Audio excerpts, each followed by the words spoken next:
There are moments in every person's life when they face intense adversity. They're crucibles that forge who they become as individuals and as leaders. Now more than ever, we need leaders who are called to a higher standard, focused on leaving it better than they found it, and paying it forward to the next generations. Now, let's join Fire Chief Randy Brugman as he speaks with leaders from all walks of life, as he explores and learns from their personal journeys and the crucibles that have forged them into better leaders and better people. Well, thanks for joining me on the Leadership Crucible today. This week we have a very special episode for you featuring Pat Kenny, the author of the international bestseller, Taking the Cape Off. And rather than me telling you about him, I want you to listen to his powerful story of the crucibles that he has faced in his life and the way in which he emerged stronger through them. Pat's full bio and a link to his website can be found in the show notes for this episode. Well, Pat, thanks for being on the show today. Really appreciate it. It's great to see you again. My honor. I was looking forward to this. Oh, thanks. So, well, you've got quite a story to share today, and so let's just start with, I know you've faced some significant situations in your life as a fire chief, but I also know you faced one as a parent and as a husband, and it led you to write a book, Taking the Cape Off, to really focus on and speak to people that are dealing with or families that are dealing with mental health. And would you mind, just kind of telling your story about your journey that you've had over the last, 20 plus years and how it's taken you to where you are today? Sure, I would be honored to. So I'll go back to and try and make it. When you ask an Irish Catholic guy to keep it short, as you know from talking to me over the years, hard to do. So we're going to do the best I can on it. So I grew up on the South Side, only child, Irish Catholic family. When you're an Irish Catholic family and only child and it's male, your mom wants you to be a priest. So that's kind of the memo that she had in her mind. I never got the memo, but grew up there with a great family. Unfortunately, lost my dad to stomach cancer when I was 14. Previous to that, like 4 months earlier, I was in a really bad car accident. Weren't sure I was going to walk again. So a future that I had picked walking out of 8th grade about I was going to be this stellar athlete. And my dad was an accomplished athlete in Ireland, and he'd be in the stands watching me. All of a sudden, they were telling me I might never walk again. And then the guy who was going to watch me was now gone. And for the first time in my life, I experienced what many, many people who struggle with mental health challenges go through on a regular basis. And that was a loss of hope. The whole world was dark. I had nothing to look forward to. No career, no aspirations. And the person who was my hero was gone. The school bus that we took home from high school happened to go right past the cemetery where my dad was buried. So not long after he passed, a week or two, on a very cold, sunny day, wind chill, below zero, I got off the bus. Now, I was in physical therapy at that point. I had both my legs shattered. I was walking about a quarter of a mile. The walk into the cemetery was a mile and a half to get to his grave. And I was on a mission. And when I got there, the mission was I wanted to die. And I remember not having a problem finding his grave because there wasn't any snow on it. And I sat down next to it and put my book bag down and I laid down to die. And I knew it was cold enough that eventually I would pass. And I was 14 and you might think, well, how do you even figure all this out? But somehow I knew enough that was going to happen. And I also knew, because I had a very strong faith, that he was not going to be very happy with me. And I didn't think God was going to be very happy with me. But I honestly didn't care. And this is something that I learned from my own experience, and then certainly learned along my son Sean's journey is that there's a real misconception when people take their life. It's called an incredibly selfish act. And I can tell you, laying there in that moment, and not once did I think about what that would do to my mom. My dad got sick the 26th of December and died on January 1st. So in the span of 5 days, she lost her husband. She had a second grade education. She was from Ireland also. We had just bought a new house. She had a mortgage. She lost the love of her life. Now was going to have this financial burden. Had a kid she wasn't sure was going to be able to walk or have a full life. And now he's going to take his life. Never once was that on my radar laying there. All I knew was I was in this incredible pain and I wanted to go through some door that would lead me to somewhere where maybe I wouldn't. Even if that door didn't really exist, at least I wouldn't be in that situation. So people need to realize that when somebody's there and you judge them, well, they had a great family or they had a wonderful career or they seemed very, very happy. It's just not the case. It's not the reality in that moment. If you were logical in that moment, of course you wouldn't be in that position, but feel like you don't have any other choice. So I laid down there to die and I was ready. And all of a sudden, for the first time in my life, not the last, thank goodness, I heard a voice. And the voice said, you need to get up and get out of there. And I remember thinking, I'm close. I must be hallucinating. It won't be long now. I wonder what it's going to be like. And then I heard it again. Except the next time I heard it, it had the familiar tone that I remember when I didn't clean my room, when I said something disrespectful to my mother, when I got poor grades. The tone this time was, I said to get up and get out of there. And I sat up and I looked over at the grave next to me and I was like, oh my God, you are here. You are alive somewhere and I got to get out of here. So now the fight to get in there was twice as tough to get out. My legs were exhausted from getting there. Now they were frozen and working my way going, I can't die here. I got to get out of here. I can't let him down. Made my way out, no cell phones or anything back at that point. I found a pay phone. I called my godmother who lived with us, the only one in the house who drove. And she said, where are you? And I said, I got off the bus to see Dad. Can you come pick me up? So she did.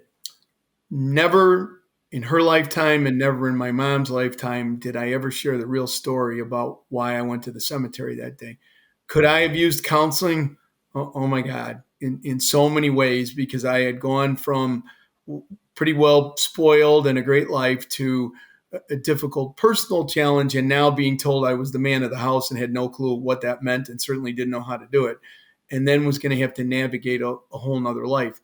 But I, even at 14 at that point, felt the stigma of asking for help. You don't do that. You don't become the man of the house and have to lean on anybody. Now everybody leans on you. So I pushed my way through school, never telling anybody about it. Graduated, I had kind of done a career change in my mind and said, I'm going to be a teacher and a coach. At least I'll be close to the field. I got a degree in psychology to teach and started to teach high school and really disliked the teaching part. Really disliked it. I love the coaching part, but I it's pretty ironic that 40 years later I'm still teaching. But at that point, I'm like, yeah, this is not for me. And I had a brother-in-law who was a firefighter, and he said, Pat, he goes, I think that's the career for you. Now, I had grown up about 4 blocks away from a station, Chicago station in the city, and I hung around there as a little kid, and they were great because I had basically 2 mothers in the house who overfed me on a regular basis. I wasn't very athletic until later in high school, so I was pretty heavy. So if your name's Pat and you're fat, there's a lot of bullying that goes on. I didn't have a very good self-image. And so I'd hang around down there, and those guys were great. It was all men back then. And I remember slid the pole when the bell went off and the engine would pull out. I thought, man, oh man, is that like the coolest thing in the world? But I also wanted to be an astronaut. I wanted to be a cowboy. I did want to be a baseball player. I thought I could play for the Cubs. Up until a few years ago, I probably still could have played for the Cubs. And so firefighter was just kind of mixed in there. But now he was challenging me and saying it's different every day and you wanted to help people. And I had spent 2 years when I was in college actually studying in the seminary. I wondered if I had a call. The vocation was to go be a priest. And it was funny to watch my buddies' reactions because they were like, Pat, we'll find you a girl. Somebody out there will like you. Don't worry. You don't have to go to this extreme. And I was like, that's not the issue here. I go, I just have this feeling and I need to know, is it real or not? And it wasn't. That wasn't what the calling was going to be, because when I was teaching high school, I met this real Irish Catholic by the name of Eileen, who had 13 brothers and sisters as opposed to this only child. And we got married. And she supported me when I went to make the decision to test for the fire service, because we already had a child on the way and timing was not great to be making that change. So I took a bunch of tests, didn't do very well, really thought that this wasn't going to happen for me. And I was literally standing in a gym with 300 other men and women to take a test. And it seemed like everybody else in the room had firefighter T-shirts on. And I go, okay, I'm the school teacher. I got no shot in this room either. And the proctor who was calling you to come up to get your exam was very clear. If I call your name and you don't respond, you're out. So I was on the edge of my seat till they got to the K's and waiting. And I hear a Kenny, it's not me. And then it goes on to like Kowalski or whoever. And I immediately raised my hand. And I call him a crotchety old proctor. He probably was the age I am now. And he was like, what? And I go, you didn't call my name. And he said, I called everybody's name on this roster. I said, no, sir, you didn't call my name. What's your last name? I said, Kenny. He said, I called Kenny. I go, but not Patrick Kenny. He goes, what's your name again? I go, Patrick Kenny. He goes, come on up here. So now you do the walk of shame through 300 people who are like, this clown's never going to get this job. So what are we wasting the time on him?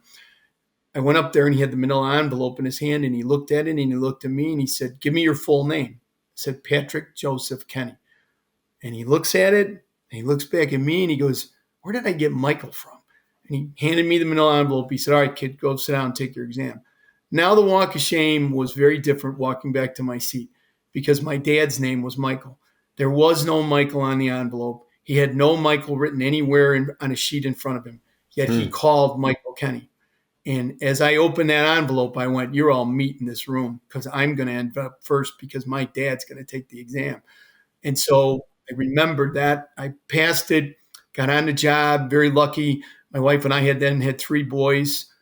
Brendan was our oldest, Patrick the middle, Sean the youngest. And I was in the fire service and I was in my lane. I couldn't have been happier. Great wife, great kids, and everything looked like it was going along famously. And then our son, Sean, our youngest at 5, Aileen noticed that he was coloring everything in black. Velcro shoes were a big deal back then. And he literally would do them on and off each shoe 50 times before he went to kindergarten. If you interrupted that cycle, he would have what I called was a temper tantrum. I now realize it was a panic attack. She said, this isn't right. I went, this is just a phase and it's not a big deal. I immediately, because of my role, I already was starting to wear the cape of being a first responder. I said, I can't have a kid that's not a big deal. So I'm going to take him to the pediatrician. Okay. The pediatrician agreed, sent him on to a counselor to be evaluated, who said, yeah, he's got clinical depression. I'm like, what? Yeah, clinical depression. Like, you can't have clinical depression at 5. You can be upset because I grounded you or took your bike away. You can't have clinical depression. But he was diagnosed, put on medication, going for counseling on a regular basis. And I got to tell you, Randy, I didn't believe it. I went along with it because I saw no side effects to Sean, and I saw a great side effect to Eileen in this comfort that she had done the right thing as a mother to help protect her son. So we go along, no harm, no foul, really good athlete, middle linebacker, catcher, B grades, very popular. He was, of my 3 boys, the one I thought was going to be the one someday I might be able to pin a badge on. And then we hit junior high. And as we all know, when you go through junior high, all of a sudden the hormones kick in. Well, if you have a mental health challenge, it gets much worse. It's really like putting gasoline on a fire. And he got much worse. His symptoms really then came out. He was diagnosed with obsessive compulsive disease, which I thought was you turn the light switch on a few extra times, you wash your hands too many times. I had no idea of the depth of the pain people who have with that disease in terms of these intrusive thoughts that they cannot get rid of. similar in some ways to PTSD. So high school became a nightmare. The day before he started high school, he said, I can't do this anymore. And I go, Sean, it's no big deal. I go, your two brothers are at the high school. Yes, the first few months were a little rough, but I go, you'll get through it. Don't worry about it. And he said it again. And Eileen looked at me and she said, Pat, be quiet. She goes, Sean, what do you mean by that? And he said, I don't want to live anymore. Now, I immediately morphed into putting the cape on and becoming the fire chief, which I was at that point, and said, okay, I have a one station career department, tight family organization. I knew everybody's wives, their kids. It was nirvana. It was the Hinsdale Fire Department, great place to work. I can't have a kid who's got this problem. It can't happen because how am I going to lead these people? How are they going to look at me if we have this issue? So I'm going to use the chief brain, not the dad brain, to challenge this. So I said, Sean, you realize what I do for a living. And if somebody tells me on the ambulance that they're thinking about hurting themselves, we take them to the hospital. They go in front of these 4 elevators. We up to the 4th floor. They get off the cot.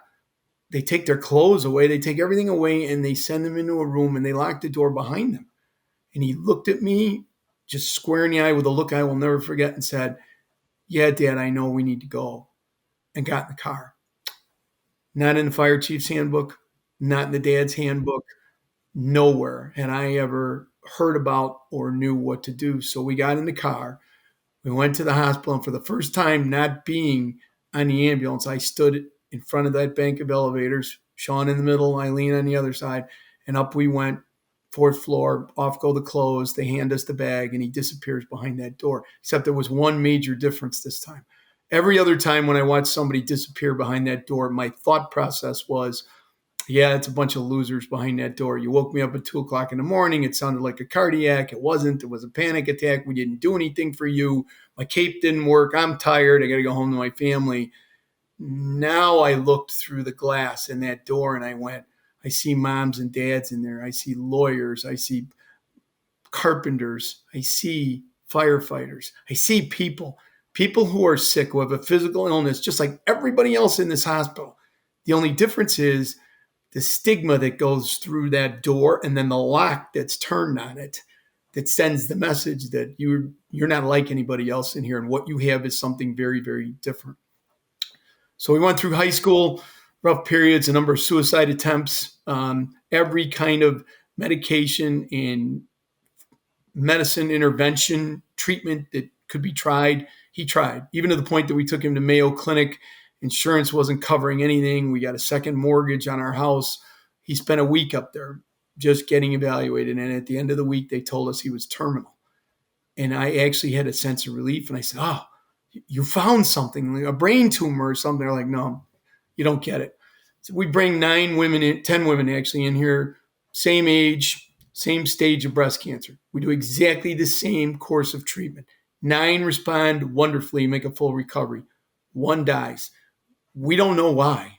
We just know that the treatment didn't work.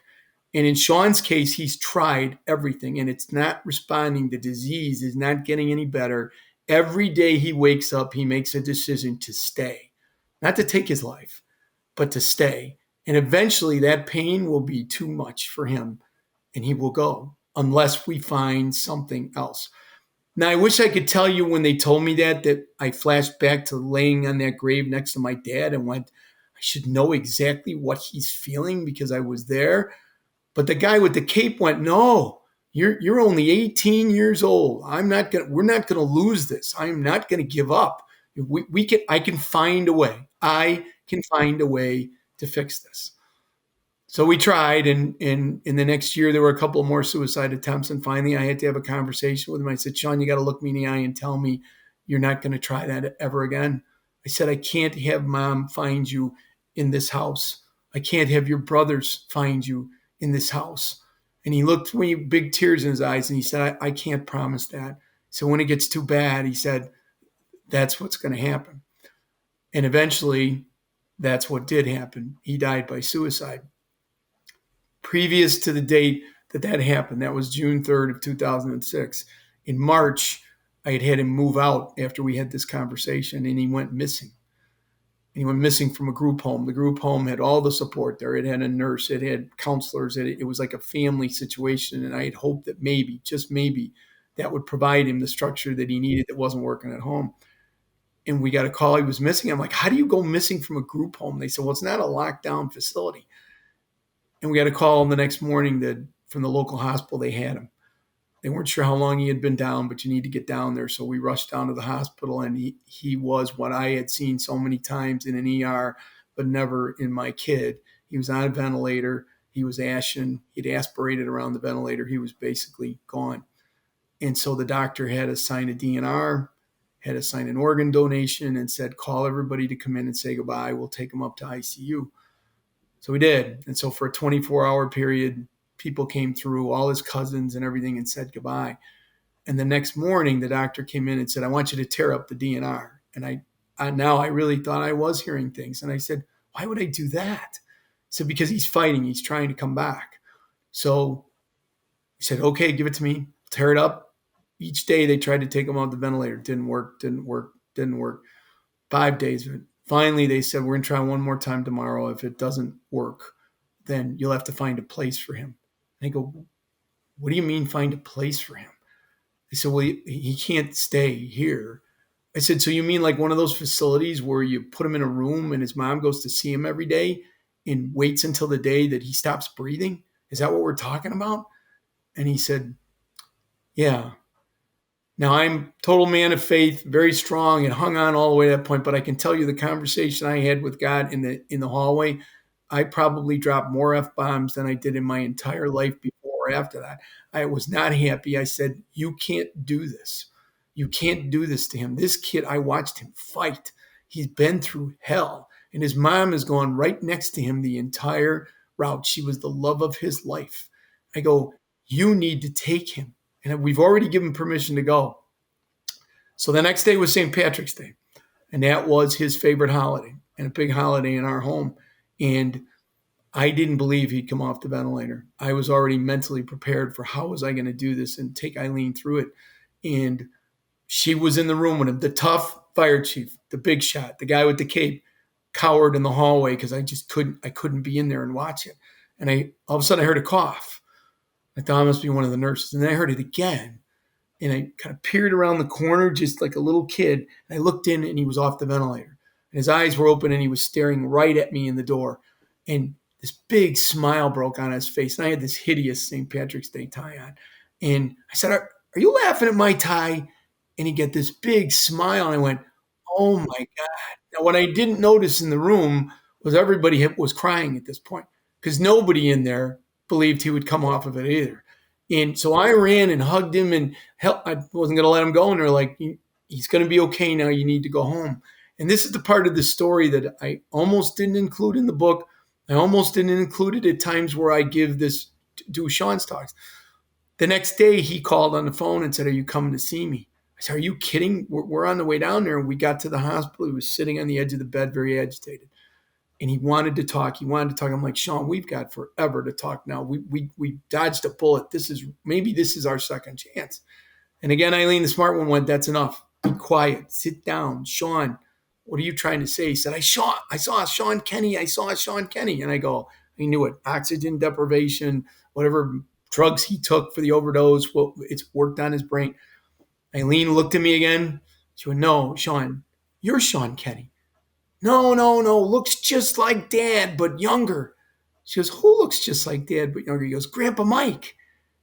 Sean then went on to describe my dad, not as pictures he had seen of him in his mid-50s, already very heavy set, hair thinning, the whole 9 yards. He was this 27-year-old tremendous athlete, V-cut in Ireland with thick black curly hair. And Sean said he had such big hands. Well, my dad never drove, so we went everywhere in the bus. And my dad would hold my hand and take me to the bus. And Sean said we sat on this concrete bench with all these advertisements behind it. Well, that's what we sat on waiting for the bus. They didn't exist when he was born. He never saw pictures of those. He never heard me speak about it. And yet he described it like I remembered it as a little boy. And my wife said, did he say anything else to you? And he said, yeah, tell Dad I'm really proud of him. And I'm sorry I had to leave him as soon as I did. Now, you can talk to me about what all these things he had been through did to his brain. If you saw the look in his face, no kid would know what it would be like as a father to have to leave your child behind, even if you're getting called to the greatest place you can go.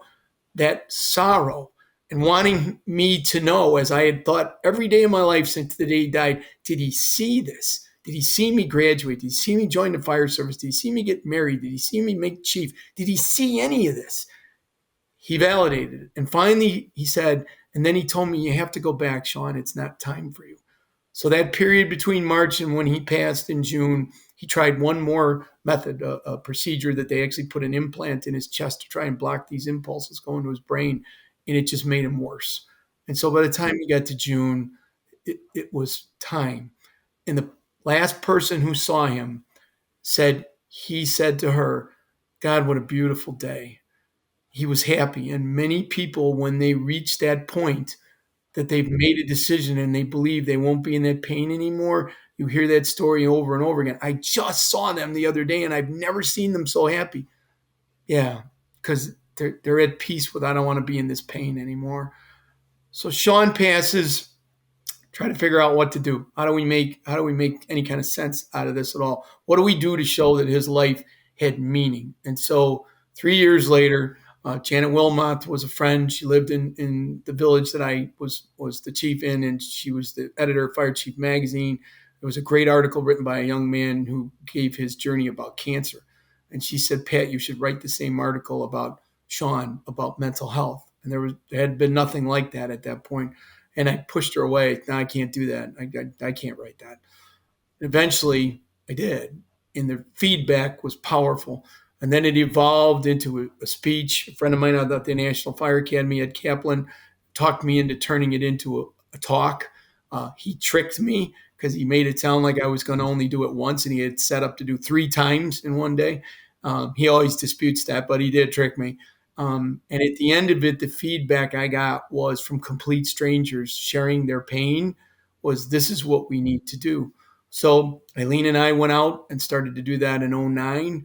And in 2015, the end of 15, we were doing well, I thought. 75% of the audience got the message. Mental illness is a physical illness. It's not a character deficiency. It's not a weakness. It is a physical illness.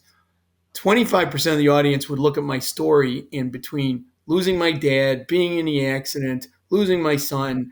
They felt sorry for me. And I appreciated the sympathy, but it wasn't getting the point.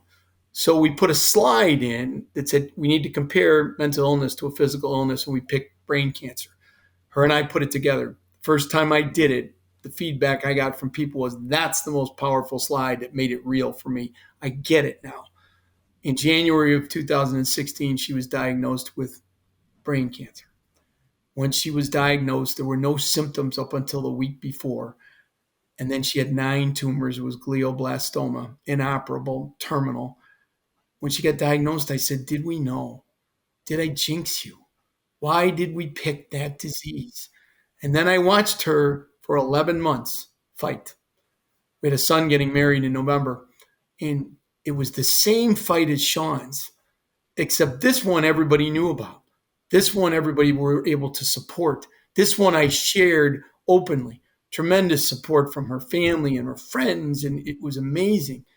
While Sean and we suffered alone, I never even really shared it with anybody on my fire department unless I had to tell my secretary or deputy I was going to be gone. But it was the same thing. Both terminal, both in pain, both not going to give up. The week before our son was getting married, and she had made it to that point, and she had promised, and actually the day before told my daughter-in-law and my son, 13 days away, I didn't fight this hard to get here to not make it. She's now paralyzed completely on the left side. She's bedridden, but it never affected her cognitively. She was as sharp as a tack. Next day, I come back from a jog. Sean's godmother's with her. She says, there's been a change. And I go, why didn't you call me? She said, no, it's okay. You just need to go in and talk to her. And I did. I walked in. I go, what's going on? She goes, I won't make the wedding. Oh, wait a minute. I go, just last night you told the kids you're going to, what changed? Are you feeling that bad? She goes, no. She said, I saw Sean. I go, what? She said, I saw Sean. I said, where did you see Sean? And she pointed to the corner of the bed. And I go, how did he look? And she said, Pat, same age, but like a little boy. So happy. He was beaming with this smile. He was glowing.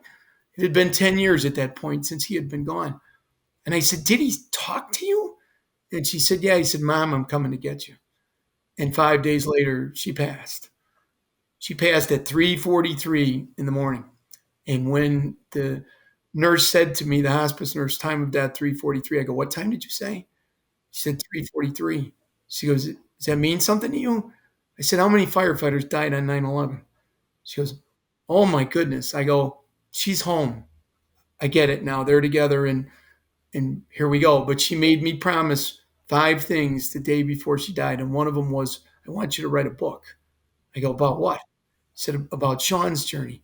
I go, you write the Christmas cards. I go, I can't even write a Christmas card. You want me to write a book? I go, I can't do that. And so I tried of 37 years we were together, I tried to go in the back door as usual. And I said, I promise I'll try. And she had this big smile on her face and went, oh no, tell me you're going to do it, not try. And so I ended up doing it. It took me a long time and a lot of different roads that we went down, a lot of signs she sent to me like, I'm sending you the right people. You just need to trust you can do it. And that's kind of how the book evolved. So it's about as brief as I can make it. But I've been blessed along the way with so many people, yourself included, good friends, support, that when things are its darkest, I get a light, I get a sign, something that goes, you're going in the right direction. Don't give up. And so the book is really not only about teaching about mental illness and it being a physical illness, but it's really about hope and it's about resiliency. There are parts of the book that make people sad, and there are a lot of times when I do my talk, it makes people sad. But at the end, I want them to walk out and go, yeah, your boy and your wife are someplace waiting for you, and you got a lot of work to do. So don't let them down. And I need to take Sean's journey, and if it helps one other person, then it's valuable.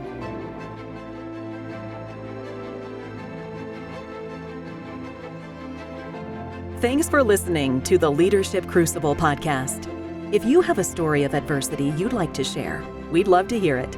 Visit us at theleadershipcruciblepodcast.com and join us next time as we continue to explore how to live lives of success and significance.